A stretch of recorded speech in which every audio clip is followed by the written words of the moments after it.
अस्सलाम वालेकुम Pakistan, welcome to power show with Malia Hashmi. You watching my YouTube channel. नाज़रीन, बात करेंगे अभी की टॉप स्टोरीज पे। जैसे कि अब से कुछ देर कबल आपको मैंने पिछले प्रोग्राम में बताया था कि बजाय इसके कि शहीद अरशद शरीफ के घर वालों को इंसाफ मिलता और अरशद शरीफ के कातिलों को पकड़कर सज़ा दी जाती, ना उन कातिलों का कोई सुराग लगा और सज़ा देना दिलवाना तो बहुत दूर की बात है, बल्कि उल्टा जो इंसाफ की मुतलाशी अरशद शरीफ के घर वाले हैं, उस शहीद की बेवा समिया अरशद के वारंट गिरफ्तारी खैर से मजिस्ट्रेट साहब ने जारी कर दिए हैं। अब्बास शाह उनका नाम है और सिर्फ उन्हीं के नहीं बल्कि अरशद शरीफ के प्रोग्राम प्रोड्यूसर अली उस्मान के भी वारंट गिरफ्तारी जारी कर दिए गए हैं और ये नाकाबिले ज़मानत वारंट गिरफ्तारी हैं। यानी कातिल जो भी हैं और जहाँ भी हैं वो आज़ाद दंदनाते फिर रहे हैं बेशर्मी से, जबकि उस शहीद के बेचारे जो वारिस हैं, जो वरसा हैं, उनको उल्टा उनके वारंट गिरफ्तारी जारी हो रही है। ये भी पाकिस्तान की तारीख में मेरा ख्याल है कि ये भी एक शर्मनाक मोमेंट्स का ये हिस्सा बनेगा। ये भी मोमेंट, जिस तरह आज मुशर्रफ जैदी ने बड़ी अच्छी बात की, उन्होंने कहा कि हमारे हमसाए मुल्क में खित्ते की अहम तरीन इस वक्त मीटिंग हो रही है। G20 समिट जो है वो आलमी सतह पर बड़ी उसको अटेंशन मिल रही है, लोग आइडियाज़ पे बात कर रहे हैं, बड़ी बड़ी भारी सरमायाकारी की बातें हो रही हैं, जबकि हम यहाँ पर एक शहीद को इंसाफ दिलाने की बजाय उसकी बेवा की गिरफ्तारी के बंदोबस्त कर रहे हैं। कुछ बहुत ही अहम नाजरीन आदादो शुमार भी हैं महंगाई के हवाले से, उस पर बात करेंगे। और स्टॉप लिस्ट पे नाम डल गया है बिलावल जरदारी और मुराद अली शाह के, जो बहुत ही करीबी लोग हैं, बिलावल के करीबी लोग, मुराद अली शाह के करीबी लोग, सिंध गवर्नमेंट का जो पार्ट एंड पार्सल रहे हैं लोग, जो करता धरता थे सिंध हुकूमत का। अब पिछले 10-15 साल का एहतसाब जो है वो पीपल्स पार्टी के उन ओहदेदारान का शुरू हो चुका है और स्टॉप लिस्ट में उनका नाम डल गया है। अब ये ऑप्टिक्स की हद तक एहतसाब शुरू हुआ है या प्रैक्टिकली भी इस पर कुछ होगा, ये बहरहाल आने वाले दिनों में पता चलेगा। लेकिन खुदा की शान कि इमरान खान को सज़ा दिलवाने का फैसला तो ट्रायल कोर्ट 5 दिन के अंदर अंदर करके वो मारती है, लेकिन जो इमरान खान को ज़मानत देने का मामला है उसमें हम देखते हैं कभी जज साहब की तबीयत ख़राब, इस्लामाबाद हाई कोर्ट के चीफ जस्टिस सामिर फारूक साहब की तबीयत ख़राब, और कभी हम देखते हैं कि मौजूदा जो जज साहब हैं, स्पेशल अदालत के जो जज हैं अबुल हसनात जुल्करनैन साहब, जो साइफर केस में खान साहब के केस की समाअत कर रहे हैं, अब उनकी अहलिया की तबीयत ख़राब हो गई है। तो अल्लाह ताला इन सबको सेहतयाब करें और जल्द अज जल्द इस मामले को मंतकी अंजाम तक जो है वो पहुँचाया जाए और इंसाफ का बोलबाला हो, मेरिट पर केस सुना जाए। अब बात करते हैं जी उस डिस्टर्बिंग न्यूज़ की जो मैंने आपको शुरू में बताया कि PTI के हवाले से आई है।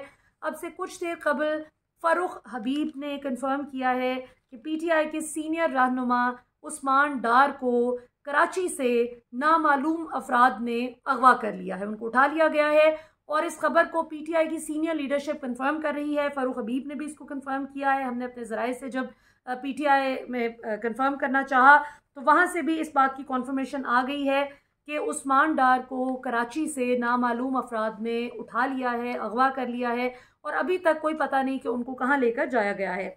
इससे कबल आप जानते हैं कि उस्मान डार के घर को भी जिस तरह से घर वालों को बाहर निकाल कर ताला लगा दिया गया था और सील कर दी गई थी उनकी फैक्ट्री भी, और जिस तरह से उनकी वालिदा बेचारी बुज़ुर्ग वालिदा, जो उनको जिस तरह से मिसट्रीट किया गया, उनकी घर की ख़वातीन के साथ जो बदतमीज़ी की गई, जिस पर ख्वाजा आसिफ ने बाद अज़ां कहा कि मैं माफ़ी मांगने के लिए जाऊँगा, मैं माफ़ी चाहता हूँ, तो उस पर फिर उस्मान डार साहब ने ठीक ठाक उनको जवाब दिए थे। तो अभी की सूरत हाल ये है कि उस्मान डार को भी नामालूम अफराद ने कराची से अगवा कर लिया है।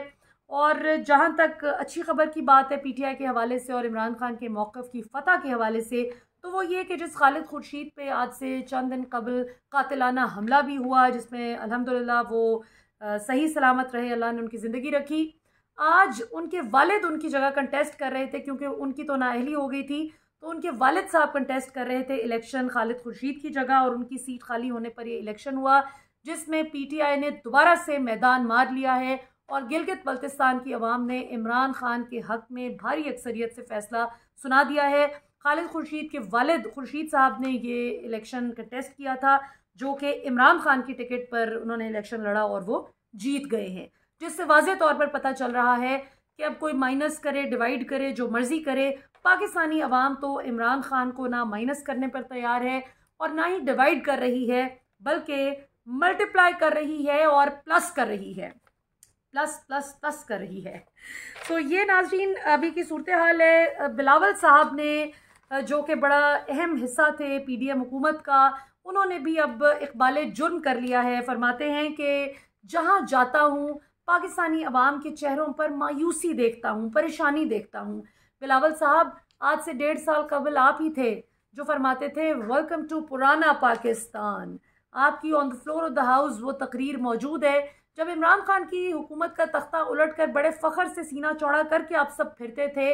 और आज जब आप लोग बुरी तरह से एक्सपोज हो गए हैं कि आपके पल्ले कुछ नहीं और आप सिवाय अवाम को लूट मारने के और जो लूट मार के पैसा जमा किया था उन करप्शन केसेस को 1100 अरब रुपए के करप्शन केसेस को माफ़ करवाने के अलावा, ओवरसीज़ पाकिस्तानी से उनका वोटिंग राइट छीनने के अलावा और इलेक्ट्रॉनिक वोटिंग मशीन जिससे साफ शफाफ इंतखाबात इंश्योर हो सकते थे, वो हक भी अवाम से छीनने के अलावा आपने अवाम को कुछ नहीं दिया।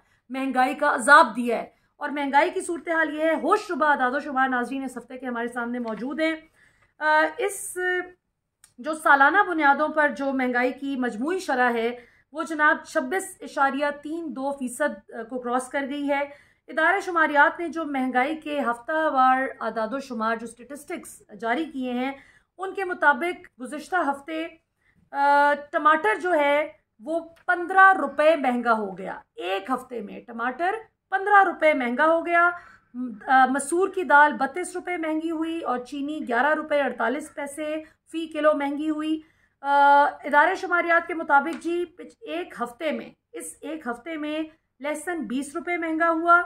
मूंग की दाल मूंग जो है 9 रुपये 73 पैसे महंगी हुई और प्याज जो हर सालन में शामिल होता है वो 3 रुपये महंगा हुआ। इस हिसाब से तो अगर हर हफ्ते 3 4 5 6 इस तरह से महंगा होता गया तो अवाम कब तक ये बर्दाश्त करेगी। फिर गुड़ जो है वो 8 रुपये फ़ी किलो महंगा हुआ है। फिर इदारे शुमारियात के मुताबिक जी दाल माश जो है वो 15 रुपये महंगी हुई है, 15 रुपये 48 पैसे एक हफ्ते में महज। चावल 3 रुपये फ़ी किलो महंगे हुए। LPG का घरेलू सिलेंडर जो है वो 153 रुपये महंगा हो गया है और 20 किलो आटे का जो थैला है वो 6 रुपये महंगा हो गया। ताज़ा दूध, आलू, अंडे, दही और केले भी महंगे हुए। दीगर फ्रूट भी महंगा हुआ। जिंदा मुर्गी 13 रुपये महंगी हुई और 190 ग्राम जो है चाय का पैकेट वो महज एक ऐसी चीज़ है जो 2 रुपये 38 पैसे सस्ता हुआ है। अदरवाइज़ बाकी सारी चीज़ें जो हैं वो महंगी हुई हैं। और इसके अलावा और बस यही बड़ी ही परेशान कुन नाज़रीन सूरत हाल है। और इस्लामाबाद पुलिस की आखिर में बात करते जाएं क्योंकि इसके बगैर तो हमारी बात मुकम्मल हो ही नहीं सकती, क्योंकि जैसी करनी वैसी भरनी। खुदा की शान उल्टा चोर कोतवाल को डांटता रहा पिछले 1.5 साल और अभी इस्लामाबाद पुलिस को अचानक से पता चला है कि अगर हक़ दिफा ना दिया जाए तो ये बड़ी ज़्यादती होती है। ये हमारी इंतज़ामिया को अभी पता चला है। जब इमरान खान को तोशाखाना केस में सज़ा सुना दी थी, जज हुमायूं दिलावर ने इमरान खान के विटनेसेस, उनके जो गवाहान थे, उनको अदालत में बुलाए बग़ैर ही सज़ा सुना दी गई। अभी ख्वाजा हारिस इमरान खान के जो लीड काउंसिल थे वो अपने दलाइल पेश कर रहे थे कि इमरान खान को सज़ा सुना दी गई, लेकिन इस्लामाबाद पुलिस कहती है कि ये जो जस्टिस बाबर सत्तार साहब ने सज़ा सुना दी है हमें, IG पुलिस को, SSP ऑपरेशंस को, SHO को, SP को, तो ये असल में उनको हक़ दिफा नहीं दिया गया। यही बात जब इमरान खान के लिए की जाती थी तो इनको ये इस बात की समझ नहीं आती थी। कहते थे नहीं नहीं नहीं नहीं, ज़बरदस्ती के लेवल प्लेइंग फील्ड पर जुता हुआ था पूरा इंतज़ामिया का ढांचा। और आज जब अपनी बारी आई जवाब देने की कि आपने शहरयार आफरीदी को पाकिस्तान के आइन और कानून की धज्जियाँ उड़ाते हुए कैसे अदालती अहकामात के होते हुए कि उनको रिहा किया जाए, आपने कैसे उनको कैदोबंद की सऊबतें झेलने पर मजबूर किया गैर कानूनी तौर पर। तो आज खुद जवाब देने की बारी आई और कानून तोड़कर जवाब देने की बारी आई तो याद आ गया कि हमारा तो हक़ दिफा हमसे छीन लिया गया है। जबकि इमरान खान, जिनके बारे में अदालत ने वाज़े तौर पर यह कहा कि सब कुछ दर्ज है, कुछ भी मिसिंग नहीं, लेकिन सिर्फ तोशाखाना का नाम नहीं लिखा, सिर्फ 2C जो सेक्शन है उसमें यह दर्ज नहीं किया, तो सज़ा सुना दी गई थी। जिन ग्राउंड्स पे बाय द वे हक़ दिफा ना देने पर और इस तरह जो उजलत में फ़ैसला सुनाया गया था, इसकी वजह से इमरान खान की सज़ा मुअत्तल भी हुई। सो आगे देखते हैं नाज़रीन, आगे आने वाले दिनों में क्या सूरत हाल होती है। मैं तो कम अज़ कम इसमें बिल्कुल भी ओवर ऑप्टिमिस्टिक नहीं हूँ। मैं कानूनी तौर पर अगर देखा जाए तो वाकई इमरान खान के खिलाफ जो बनाए गए हैं केसेस 200 के करीब, इनमें कोई सब्सटेंस नहीं है। ये शायद पलक झपकने की देर में ही उड़ जाने चाहिए। लेकिन चूंकि मामला है अब उस ज़बरदस्ती की लेवल प्लेइंग फील्ड का, लिहाजा कुछ कहा नहीं जा सकता कि कुछ दिन मज़ीद लगेंगे, कुछ हफ्ते लगेंगे, कुछ महीने लगेंगे। ये अल्लाह ताला से अवाम की दुआओं पर मुनहसर है कि किसकी दुआ अल्लाह ताला सुन लेते हैं और इंसाफ का बोल इस मुल्क में बाला हो। खुदा की शान के अचानक से अभी जो क्रैकडाउन हो रहा है उससे 35-40 रुपए डॉलर एकदम से ओपन मार्केट में नीचे गिरा है। ओपन मार्केट में यानी ज़ख़ीरा अंदोज़ों को समझ आ गई है कि अब हम पर शिकंजा कसा जा रहा है। तो सवाल तो ये पैदा होता है कि शहबाज शरीफ को फिर किसने रोक रखा था? उन्होंने, इसहाक डार ने, उनकी पूरी जो 86 लोगों की काबीना थी, उनको किसने रोक रखा था कि वो इंतज़ामिया को सख्ती से इस मामले से निबर्द आज़मा होने का ना कहें? ये बहुत बड़ा सवाल है जिसका जवाब बहरहाल पाकिस्तानी अवाम इसकी मुतलाशी है कि आखिर कौन बेनिफिशरी था जिसने ये डॉलर का रेट चढ़ने दिया और इसको नहीं कंट्रोल होने दिया, जो अब अचानक से कंट्रोल होने लगा है, विच इज़ वेरी गुड। अल्लाह करे और नीचे आए डॉलर का रेट। लेकिन उनसे तो सवाल होगा ना जिन्होंने नाहक नाजायज़ अपने मुनाफे के लिए, अपने एक पाव गोश्त के लिए पूरा बकरा हलाल कर दिया। उनसे तो सवाल करना जो है पाकिस्तानी अवाम नहीं छोड़ेगी, चाहे जितनी भी कदगने लगा दे हक़ आज़ादी राय दही पे। अभी तक के लिए इतना ही। इंशाल्लाह विल कीप यू पोस्टेड। अभी उस्मान डार के केस के हवाले से जैसे जैसे नई अपडेट मिलेगी आपको बताएंगे इंशाल्लाह।